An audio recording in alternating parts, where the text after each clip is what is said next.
pour waxtaanee xew-xew bu mujjee am muy finalisation muy jeexitalu parrainage yi ak wax ci bilan wu président de la République Macky Sall ci mbébétu présidentielle yi ñu jëm mois de février incha allah. Thiès dañ ko mës a xam ci dëkku bañ dëkku nekk ginnaaw par rapport ak jaarukaay yu gouvernement yi fi jot a jaar indiqué loolu nag li ko yàgg a indi mooy ay responsable politique gu Thiès dañoo yàgg a bañ mais bañ bu daan am fu mu lalu jamono dafa dox soppi ba léegi bañ dafa am fu mu war a tegu yàlla suturaal ñu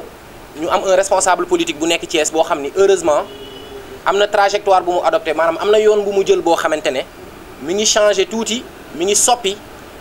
dundinu Thiès waay mi ngi soppi aussi anam bi ñuy defee politique à Thiès dina jafe trop ñu wax ci bilan président Macky Sall ci cadre conférence de presse bii tey mais fàttali dafay am solo ci kaw opposition bi ñu am nga xam ni ñàkk nañ ay argument ñàkk nañ fu ñu poser le débat sur le terrain et que yàggul dara ku ci nekk ci ñoom xaxarante nañ fi ci ay mbir yoo xamante ne yu objectif la ñu jàpp ne dañu dajaloo xëy na pour montalante ay parrain mais li ëpp solo ci li ñu fi indi mooy di fàttaliwaat askan wi ne Sénégal sori na dellu ginnaaw tey kay ñu ne Sénégal mu ngi tegu ci dynamique boo xamante ne fii ak fukki at wala fii ak fukki at ak juróom ci la ñuy mën a apprécier résultats yi à sa juste valeur ndax tabax yu bees yi lu ci mel ni tribunal bi nga xam ni ci capitale régionale ci capitale dëkk yu bëri boo demee ma nga fa autoroute Ila Touba programme d'urgence de développement local PSE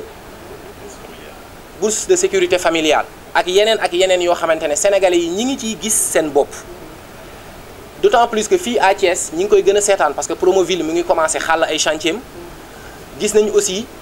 taxawaay bu positif bi nga xamante ne directeur général poste Pape Siré Dia am na ko ci résorber gap bi maanaam wàññi ñàkk a liggéey ci ndaw yi ni mu ci bëree woon taxawaay bi muy taxawu jigéen ñi ak ASC yi am na sax ay prérogatives yoo xamante ne maanaam taxawaay yoo xam ne taxawaayu maire yi la wala taxawaayu keneen ak keneen boo xamante ne ñu ngi gis directeur général di ko am ci bërëbu jàngukaayu école yi xale yi muy defaraat ak yeneen loolu yëpp nag dafa indi tey résultat ñu koy rafetlu di ko ndamoo di ko sagoo te ñaan yàlla mu continuer mooy neex na ci ñun trop ku nga xamante ne nekkul ministre ak Thiès li mu compté ci autorité politique yëpp li mu compté ci ministre yëpp ci moom kese mu réunir dans la commune dans le département de Thiès 81 000 signatures mu nekk 104 000 ak lu topp sur le plan national ci réew mi yëpp ñu koy rafetlu di ko sagoo di ko ndamoo parce que li indi loolu mooy jege na population yi mi ngi leen di déglu gëm na li muy def gëm na liggéeyam ñuy ñaan yàlla loolu continuer ba ñu mën a am ndam ci présidentielle bi nga xam ni ginnaaw présidentielle leneen la ñuy wax pour Thiès yeneen indi ak yeneen mbir yu bees la ñuy wax pour Thiès ñu ngi leen di remercier. Nous sommes là en tant que jeunesse du responsable de l'APR et également directeur général de la Poste, M. Siré Dia, pour faire une conférence de presse. Donc nous allons procéder à la lecture du texte. En perspective de la présidentielle de 2019, il urge pour nous, jeunesse républicaine thiessoise, de défendre mais aussi de vulgariser le Yoonu Yokkute devenu aujourd'hui plan Sénégal émergent. Thiès a toujours été aux antipodes des trajectoires politiques gouvernementales depuis notre indépendance. Cette attitude rebelle, amplifiée par l'inertie de ses leaders politiques, s'est estompée fort heureusement par l'orientation objective du DG Siré Dia, en parfaite concomitance avec les orientations du PSE, impulsées par son Excellence le Président de la République, M. Macky Sall. Il va sans dire qu'il est quasi impossible de lister le bilan reluisant du Président Macky Sall, mais une injection de rappel est nécessaire pour une opposition atteinte de cécité intellectuelle et à court d'arguments.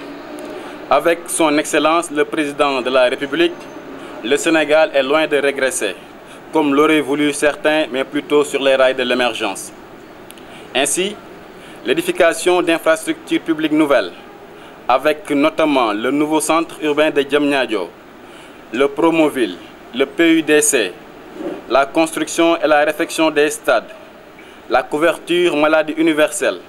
les bourses de sécurité familiale, le train express régional, l'autoroute Ila Touba sont des réalisations qui augurent de bons auspices pour les populations. De plus, le problème de l'emploi à Thiès est en train d'être résolu par la dynamique impulsée par le directeur général de la Poste, M. Siré Dia, en dotant des milliers d'emplois aux jeunes avec une politique sociale constante traduite entre autres par la réhabilitation de certaines écoles, du financement des femmes et des jeunes, des subventions accordées aux étudiants et aux AIC. Nous disons aussi que la proximité que le directeur général de la Poste a avec les populations, son abnégation au travail, sa constance et son sens de l'altruisme lui ont valu sa capacité à lui seul d'assurer le parrainage du président de la République avec plus de 104 500 parrainages. Eu égard maintenant de l'effervescence sociale constatée à Thiès due aux performances du DG Siré Dia, nul doute que son Excellence le président Macky Sall peut compter sur ce dernier pour porter la locomotive de sa victoire au soir du 24 février 2019. Thiès, avec sa panoplie d'autorités étatiques, concourant pourtant aujourd'hui la magistrature suprême, n'a jamais connu de bons si grands avec le directeur général de la Poste. Nous vous remercions de votre aimable attention.